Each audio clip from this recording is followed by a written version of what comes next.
መደፈሯ ሳያሳት ልጅቷን ከኋላ ከፊት ቅጥቅጥ አድርጎ ባዶ ቤት ጥሏት ጠፋ። ልጁ ጠፋ ማለት ነው።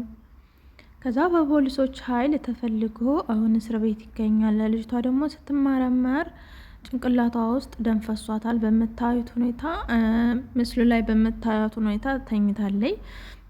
ላይቭ ላይ ነበረች እና ማናገርም አትችልም ሁሉ ማለት ነው። እንግዲህ እንደምታዩት ናት፣ ማናገር አትችልም። እና እስካሁን ድረስ እኔ 4 ልጆች ተደፍረዋል።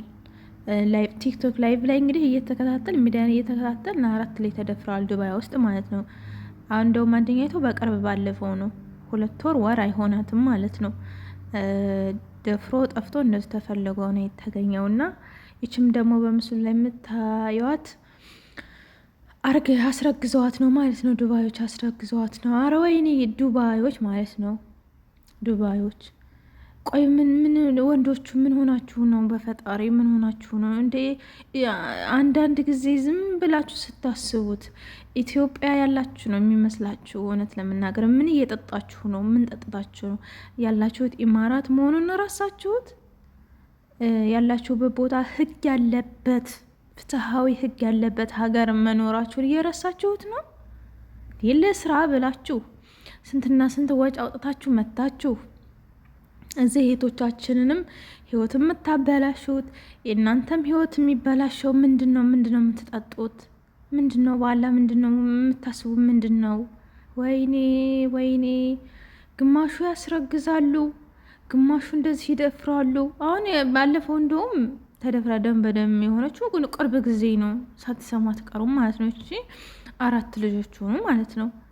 እናንተም እርሜ ልካችሁን ተምትሟቀቁ፣ ዱባይ እስር ቤት ተምትሟቀቁ ማለት ነው። ኢትዮጵያ ያላችሁ ግማሹን ደፍራችሁ፣ ግማሹን ገድላችሁ፣ ማንም የማይይዛችሁ ፍትህ የማይገኝበት ሀገራችን ነው። እዛን እንደፈለጋችሁ ማድረግ ትችላላችሁ። እዚህ ሰው ሀገር ላይ እህቶቻችንንም ጎርታችሁ፣ እናንተም ተጎርታችሁ፣ ፈጣሪ ከምር በጣም ነው የሚያሳዝነው።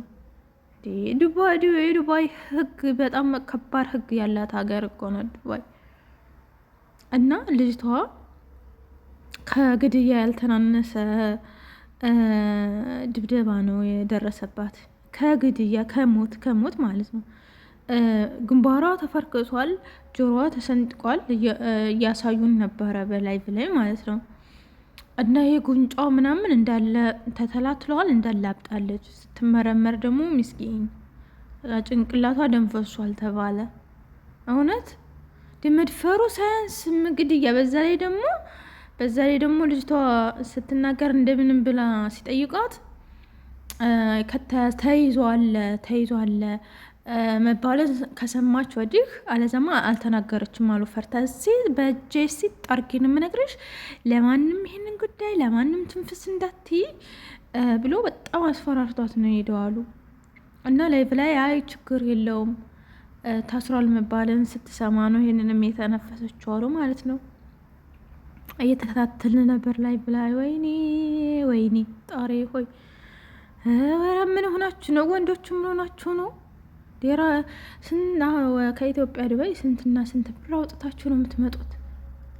እንደ ሳኡዲ በእግራችሁ በየመን እየኳተናችሁ በባህር እየተዘፈቃችሁ አይደለም የምትገቡት ዱባይ። መቼም እንደዛ ነገር የለም። በራችሁን ቋ አርጋችሁ ነው የምትገቡት። እንደዛ ሆናችሁ መታችሁ የራሳችሁን ህይወት አበላሽታችሁ፣ የሰውም ህይወት አበላሽታችሁ ዱባይ እስር ቤት መማቀቅ መበስበስ። ፈጣሪ ሆይ ከምር በጣም የሚገርም። አንዳንዴ ሳስበው ትረሱታላችሁ መሰለኝ። ኢማራ መሆናችሁን እየረሳችሁት መስለኝ፣ እንደኔ አስተሳሰብ ማለት ነው። ብታስቡማ ኢማራ መሆናችሁን ብታስቡማ ማለት ነው። ህጉን እንግዲህ ቀን በቀን ህግ አጀንዳ አለው። ጉግል ላይ ገብታችሁ ብታነቡ ህጋቸው ከባድ ነው። እና እንደዛ ባታረጉ ኑሮ ማለት ነው። እንደዛ ባታረጉ ኑሮ መረጃ ቀን በቀን የሚለቀቅ መረጃ አለ፣ ኢማራት መረጃ አለ። ህጋቸው ከባድ ነው። እንደዛ መሆኑን ብታውቁ እንደዚህ ባታረጉ ማለት ነው። እኔ እንደሚገርመኝ ሀገራችሁ ያላችሁ እየመሰላችሁ እኔን ድርጊት የምታደርጉት ከምር። በዛ ላይ ደግሞ የመደፈሩን የማስረገዙ ምናምን ተውት። በዛ ላይ ደግሞ ብራቸውን የሚበሉ የብር እንኳን ይጋጧችሁ ሴቶች ይብሏችሁ። ማን ስጡ እያላችሁ እንዴ? በዛ ላይ ቀን በቀን ብሬን በልቶ እንደዚህ እናያርጎ የምትሉ በጣም አለችሁ። እሱን ይበላችሁ።